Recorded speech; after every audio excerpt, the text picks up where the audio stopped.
ketiga tersangka itu. Ya. Nah, menurut Bung Rahman apa yang belum lengkap dalam sehingga 3 orang itu belum ditetapkan belum ditahan? Sorry. Saya pikir begini, ini masalah teknis lah, teknis penyidikan. Kan keterangan saksi itu material. Saksi itu melihat, mendengar, menyaksikan dengan mata kepala sendiri. Ya ketika hanya ada satu Danu, seorang Danu yang melihat keberadaan, katanya melihat beradaan Bu Mimin, Arigi dan Abi dan Pak Yosep di TKP tanpa didukung keterangan saksi yang lain atau bukti yang lain. Yang paling tidak ada bekas sepatunya Arigi misalnya, ada misalnya sidik jarinya Bu Mimin atau sidik jarinya Abi, mungkin itu akan ada kesesuaian. Tetapi di TKP itu tidak ada alat bukti lain yang mendukung keberadaan dari Bu Mimin, Arigi dan Abi. Tapi polisi penyidik sudah mengantongi bukti pengancur sudah cukup, sudah ada bukti yang satu keterangan Danu, juga ada keterangan beberapa keterangan lain yang melihat mereka satu keterangan Danu, juga ada keterangan beberapa keterangan lain yang melihat mereka tidak.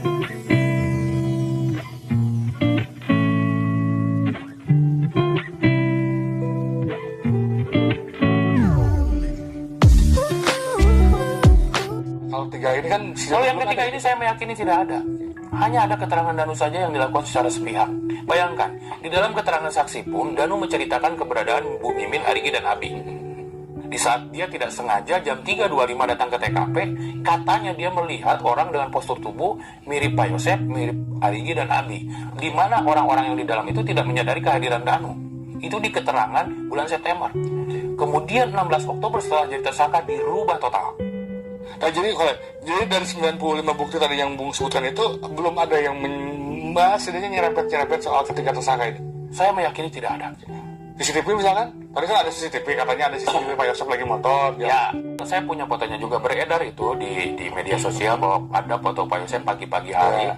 Mungkin menuju ke rumah, menuju ke rumah pagi-pagi. Nah, ada CCTV misalkan 3 orang itu sebut malam-malam gitu ya, ada merenang jam berapa gitu si Arigi. Kalau memang benar keterangan Danu, saya yakin itu CCTV nggak mati semua, buktinya kan ada yang Pak Yosep. Artinya kalau memang ada aktivitas Arigi, Abi dan Bu Mimin dari TKP, saya yakin akan ketahuan. Ya, karena buktinya Pak Yosep pun ada ketika mengenakan baju merah atau merah yang itu Pak Yosep. Itu Pak Yosep. Itu ada pada saat mau datang ke TKP pagi-pagi hari. Nah, kalau yang mereka tanyakan, ada tidak aktivitas Bu Mimin, Arigi, Abi yang tertangkap CCTV, anggap saja dari malam 17 ataupun misalnya 18 atau pagi. Kalau memang benar ada aktivitas itu di TKP, saya yakin ada. Panjang, Sagalayaran ngelewatin Polsek dulu, ngelewatin Sagalayaran, kemudian ke arah Serang Panjang, ada kecamatan. Saya pikir tidak, bukan blind spot di situ. Ada banyak CCTV yang bisa diakses. Itu belum ada. Tidak ada, enggak. Artinya karena memang benar Bu Mimin ada di rumah semalaman dengan Pak Yosep, Abi ada di rumah, Arigi ada di konter handphone ditemani Badil dan Ramdan. Apalagi yang harus dikarang oleh? Makanya saya heran, Danu begitu yakin bahwa orang yang di dalam itu adalah Arigi, Abi, Yosep dan Bu Mimin. Sudah cukup, sudah ada bukti kan, satu keterangan Danu, juga ada keterangan beberapa keterangan lain yang melihat mereka tidak. Satu keterangan Danu, juga ada keterangan beberapa keterangan lain yang melihat mereka tidak.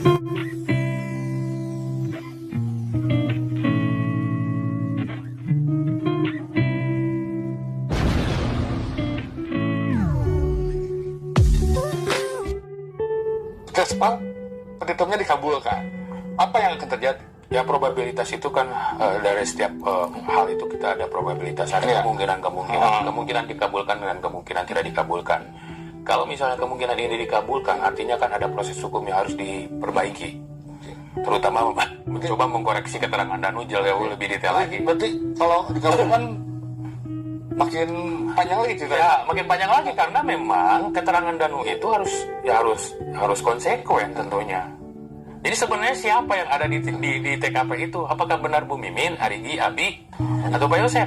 Atau memang ada orang lain, ya kan, yang pada keterangan ini ditukar posisinya dengan Pak Yosep, Bu Mimin, Arigi, dan Abi? Kalau di BAP tanggal 23 September itu saja sudah bohong, ada banyak hal yang lain dibutuhkan jutaan kebohongan untuk menutupi satu kebohongan. Yakin? Ya kan? Jadi Danu akan berusaha semaksimal mungkin menarik-narik Pak Yosef, Bu Mimin, Arigi, dan Abi dengan Maksud Bung Rom, They gonna rise to the sun. Step 2, get some good, some food in you. Step 3, grow hard about what you wanna be. Step 4, everybody just do your thing. Wake up, today's gonna be a good day. Wake up, today's gonna be a good day. Wake up, today's gonna be a good day. Wake up, today's gonna be a good day. Wake up, today's gonna be a good day. Wake up, today's gonna be a good day. Wake up, today's gonna be a good day. kalau ketiganya petitum dikabulkan, otomatis bakal ada kemungkinan perubahan tersangka lagi dari Pak Ya Yosef. paling tidak proses itu harus dimulai lagi. Ya kalau proses ya silakan saja kan, berhentinya itu kan seorang jadi tersangka itu akan berhentinya ketika putusan pengadilan atau penghentian penyidikan. Kan dua hal ini yang akan menghentikan status orang berhentinya atau meninggal dunia, kemudian putusan pengadilan atau SP3 karena proses penyidikannya dihentikan. Hanya hal itu saja yang akan menghentikan penyidikan.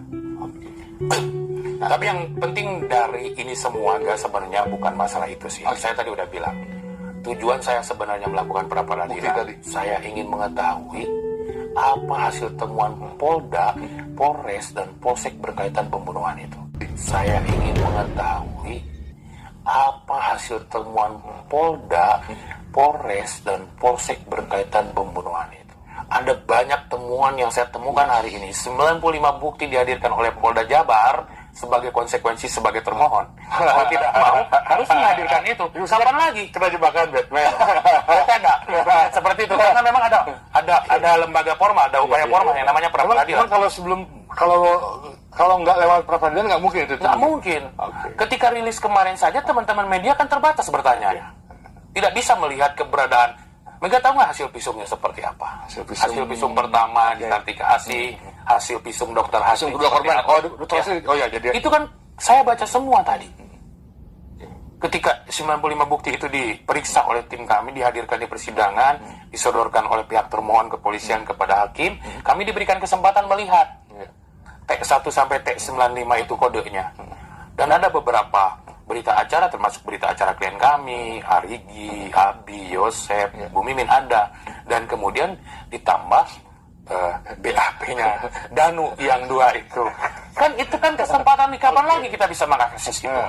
Sampai kapanpun itu tidak akan bisa diakses oleh masyarakat umum, kecuali jaksa nanti yang menerima berkas dan hakim yang akan memeriksa perkara. Kalaupun kami dapat nanti di persidangan hanya berupa resume. Pertama yang saya tahu ternyata Danu sudah divisum oleh Dr. Hasri tanggal 30 Oktober 2021 bersamaan ketika otopsi ulang dilakukan oleh Dr. Hasri. Ya kan? 2021 ya? 2021. Saya bocorin nih, ya kan? Danu berdasarkan hasil visumnya itu ada luka cakar. Oke. Di kaki kalau salah. Ya, ada luka Kalau cakar. di kaki katanya. Ada luka cakar di situ. Itu hasil visum Dr. Hasri. Dari sekian banyak saksi nih yang diperiksa di Polres Subang, satu-satunya saksi yang diperiksa untuk divisum bersamaan dengan otopsi 2 jenazah ini hanya Danu. Dan itu dihadirkan oleh Polda Jabar di persidangan sebagai bukti.